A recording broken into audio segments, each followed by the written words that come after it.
Hi guys, welcome back to another video. Yesterday we looked at graphite and how graphite is arranged in these sheets. Each carbon atom is bonded to 3 others, leaving 1 electron delocalized and free to move. The electron has a charge, it's got a negative charge, and it's moving. Moving charge means electricity. Graphite can conduct electricity extremely well because of these electrons moving in between the sheets of graphene. Today we're looking at diamonds. So, diamonds. Diamond is made from carbon atoms. Each carbon atom is covalently bonded to 4 others in a tetrahedral arrangement. Tetrahedral, it's a new word. It won't be a new word by the end of this topic, but tetrahedral means it's bonded to 4 other carbon atoms. So, tetra in Latin means 4. Tetrahedral means 4 arrangement, so it's a tetrahedral arrangement. This forms a covalent network solid, so diamond is a covalent network. These covalent bonds are extremely strong and require a large amount of energy to break, which gives diamond an extremely high melting point. So these are notes. Pause the video and please write these down in your notebooks for the exams for the end of the year. So pause the video now and you can write them down. I'll put this video up on the Google Classroom for you to watch. SciShow, great YouTube channel. As all of diamond's electrons are involved in bonding, none of them are free to carry a charge. This makes diamond a perfect insulator. No electricity can get passed through it. Many artificial diamonds are used in electronics. Your phone, believe it or not, has tiny little diamonds in it, in the circuitry. They're not worth anything because they're so tiny, but they stop electrical charge from going where it doesn't need to go. This is what the arrangement of a diamond looks like. Each of these dots are carbon atoms, and as you can see, they're bonded to 4 others. This is just a very small close-up view. These ones at the end will be bonded to 4 more in arrangements billions of atoms wide. So they're bonded to 4 others. All the electrons are involved in bonding, meaning none of them are free to carry a charge. These are also notes that you can write in your book. This is background information. You don't really need to know this, but just allotropes, new word. Allotropes is a different physical form of which an element can exist. So graphite, charcoal, and diamond are all allotropes of carbon. These are all made of nothing but carbon, but they're just arranged slightly differently to give them different properties and different forms. Another allotrope of carbon is called Buckminster Fullerene, also known as buckyballs. This is C60. So each molecule has 60 carbon atoms arranged in a soccer ball-like shape. This was discovered about 10 years ago and has some very cool properties. Extremely strong.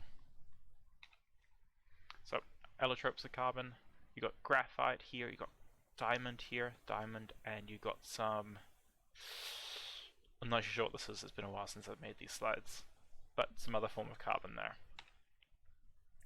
So, we look at the melting points, extremely high melting points, because they're made of strong covalent bonds. It takes a lot of energy in the form of heat to break.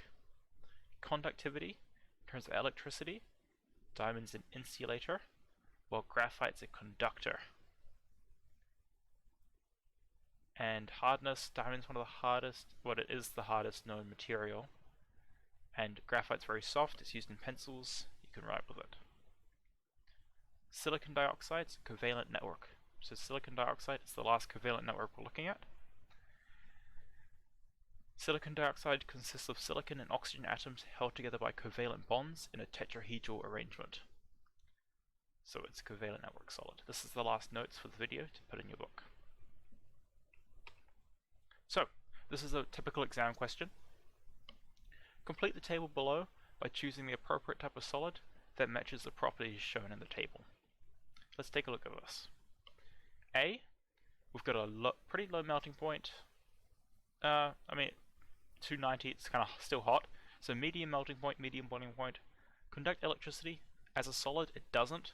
As a molten, it does conduct electricity. Soluble in water, yes, and the solution conducts electricity. What this says to me is it tells me we've got a salt and it's an ionic solid.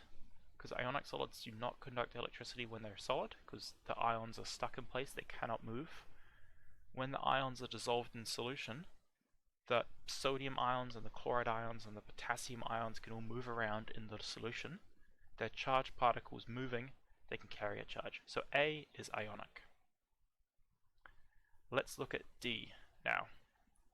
D, 660 melting point, very high boiling point, conducts electricity as solid and molten.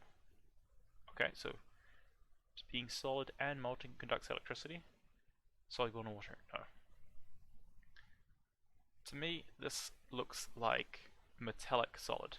As a solid, metal can conduct electricity like copper wires, but also molten metal can also conduct electricity. These two are very similar, and C, the only difference is conducts electricity. C is our covalent network, and it's actually diamond in this case. So this question is not written the best, because covalent networks can sometimes conduct electricity like graphite can. But if we just go back here, I think this is diamond, because very high melting point does not conduct electricity, it's not soluble in water. So C will be covalent network. And B, lowest melting point, low boiling point, is molecular. We haven't seen molecular solids yet, but we will see them next week as the last type of solid we're looking at. Alright, so this will be next week. Sneak preview of the slides. Cool. Thanks, guys.